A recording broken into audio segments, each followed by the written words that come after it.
Hey everyone, this video is for the folks in this country who keep trying to pump up or create the narrative that Canada is somehow superior than the country to our south, especially and particularly when you talk about economics or even more importantly, personal freedoms and liberty.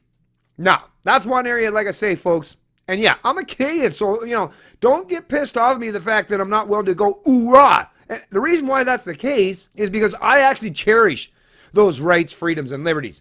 So pretending that they exist in this country, no, I'm not going to fall for that just for a warm sense of nationalism or that collective group hug type of scenario, right? No. Let's just be honest. Canada falls far, far, far behind the U.S. In this particular case, we're going to be referencing freedom of speech. And yeah, Canada falls far behind our southern neighbor when you're talking about genuine adherence to fundamentals regarding freedom of speech and expression. Now, I'm sure many of you folks got a chance and the opportunity to watch my videos in the past in regards to the personalized plates that were so controversial. Was it been a year or two? It's probably been a little while, right? Sure, you remember Graber? Well, Graber, depending on how you want to pronounce it, right? It's a German guy, German descent. Well, he's Canadian, but of German descent, and his last name just happened to be Graber or Graber, depending on how you pronounce it, Grabher. But he was denied the ability to continue having that personalized plate because of something that Trump might have said in a locker room or something at some point in time in the past. Remember the whole grabber raped by the pussy thing, right? So because some idiot, and it was one complainant, I think it was one woman, right? One Karen complained that, I saw the grabber plate and the Nova Scotia government said, we're taking away your personalized plate that you've had for almost 30 years because it sounds like it might be something along the lines of something Trump said. So complete denial of the man's freedom of speech, and actually not even based or grounded on anything remotely resembling reality because he had the plate prior to that point for 20 some years. So I mean, once again, just playing politics and a bunch of crybabies used the power of government to stifle this man's freedom of expression and his ability to have his last name, his actual last name, personalized on his plate. Well, there was also another one, folks, and this one was, I don't know if you remember this story, of the gentleman, I believe it was, that had the plate called Assimilate. But alas, there was big outrage and uproar over the fact that a man had a plate that said Assimilate. Now, obviously, as a Star Trek fan myself, I completely get the reference. Yes, we are the Borg, right? So I totally understand the assimilate. And actually on his plate, the plate said assimilate, but the little plate holder or whatever it is around it actually even had actual Star Trek references, right? So there shouldn't have been any excuse for not understanding that the man's a Star Trek fan and assimilate was all about referencing the Borg.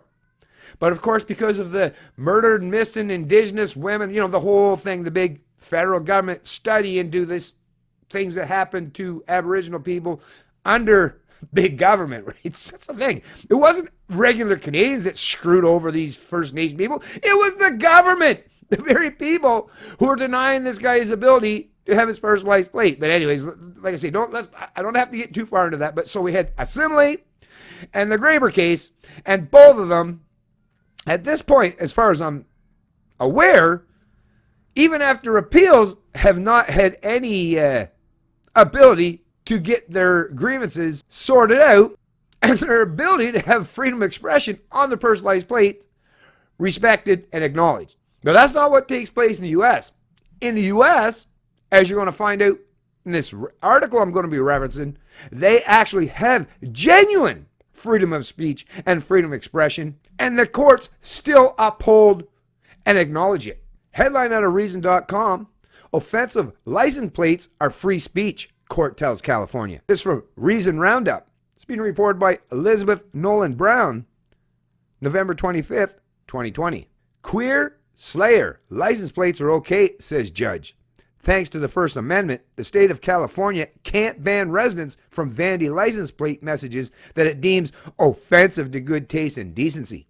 A federal court ruled Tuesday that the state rule was an unconstitutional restriction on free expression. The case against the California Department of Motor Vehicle, heard by the U.S. District Court for the Northern District of California, was brought by 5 people who were told their choice of vanity plate messages were off limits.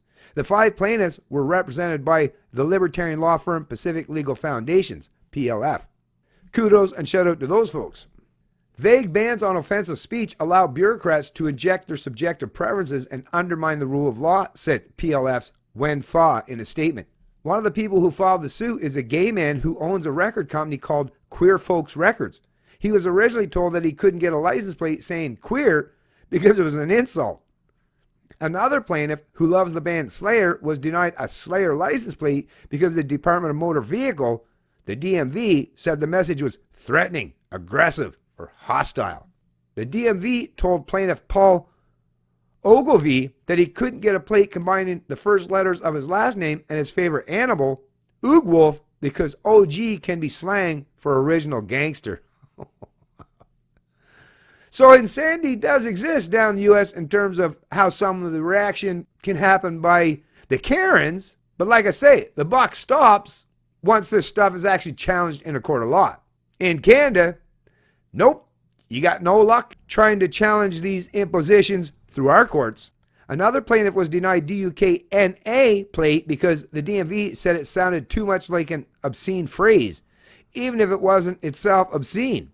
And BO11LUX, which looks to me like a play on the exclamation Bollocks, was declared by the DMV to be too sexual.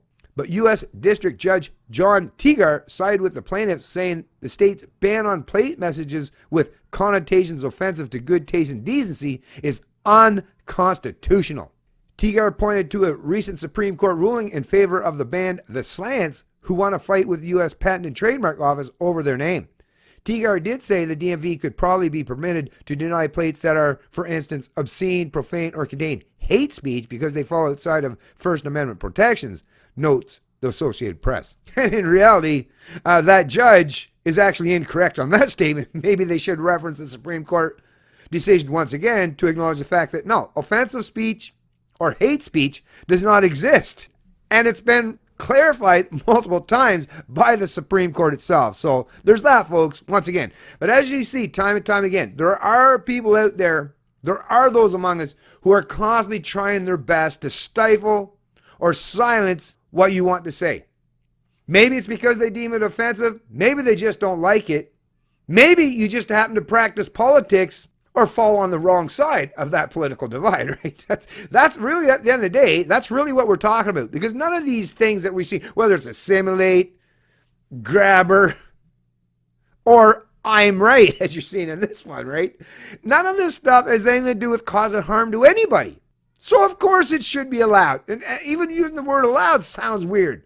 Because it's to suggest that anyone should have any opportunity, ability, or authority to deny it. That's not how freedom of speech or freedom of expression works, folks. If you're too sensitive to deal with someone having a word on their license plate that you don't necessarily like, then that's your fucking problem. Don't look to the rest of society to conform or race down to your goddamn level and meet you there. No, it's about time you do a little bit something in your own life for your own self and for the sake of the rest of society, because that's another thing all you so-called lefties, which is predominantly the kind of people that are complaining about these things these days, aren't you all about sacrificing for the greater good? Well, maybe you should sacrifice your own insecurities and sensibilities for the greater good, right? And I'll actually retract that because, yeah, I'm not one of those people that even believes in that concept of sacrificing the individual for the collective. Now, if an individual wants to make a voluntary sacrifice, totally different. But forcing people to sacrifice themselves at the altar of the state or for collectivism or for a group, gang, or tribe, yeah, no. As a libertarian, I definitely don't promote that stuff. But once again, it just goes to show the hypocrisy and the insanity that represents the typical left or the Karens these days. This is a Canadian Libertarian, and I love liberty.